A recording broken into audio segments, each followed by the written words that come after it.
പത്തനംതിട്ടയിലേക്കാണ് നമ്മൾ. കടമ്പനിട്ടയിൽ ആസിഡ് ആക്രമണത്തിൽ യുവാവിന് ഗുരുതര പരിക്ക്. പുതുപ്പറമ്പിൽ വീട്ടിൽ വർഗീസ് മാത്യുവിന് നേരെയാണ് ആസിഡ് ആക്രമണം ഉണ്ടായത്.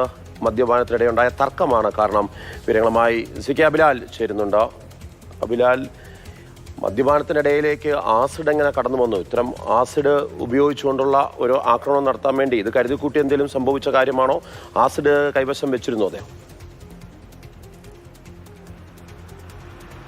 ആറന്മുള പോലീസ് സ്റ്റേഷൻ പരിധിയിൽ കടമ്പനിട്ട കല്ലേലിമുക്ക് സ്വദേശിയായിട്ടുള്ള വർഗീസ് മാത്യു എന്ന 38 വയസ്സ് പ്രായമുള്ള ആൾക്കാണ് ആസിഡ് ആക്രമണത്തിൽ ഗുരുതരമായി പരിക്കേറ്റിട്ടുള്ളത്. 2 കണ്ണുകളുടെയും കാഴ്ച നഷ്ടപ്പെട്ടു. വായിൽ ഗുരുതരമായി പൊള്ളലേറ്റിട്ടുണ്ട്. കൂടാതെ അരയ്ക്ക് മുകളിൽ ശരീരഭാഗത്തും കാര്യമായ പരിക്ക് ഇദ്ദേഹത്തിന് ഏറ്റിട്ടുണ്ട്. കോട്ടയം മെഡിക്കൽ കോളേജ് ആശുപത്രിയിലെ തീവ്രപരിചരണ വിഭാഗത്തിലാണ് വർഗീസ് മാത്യുവിനെ പ്രവേശിപ്പിച്ചിട്ടുള്ളത്.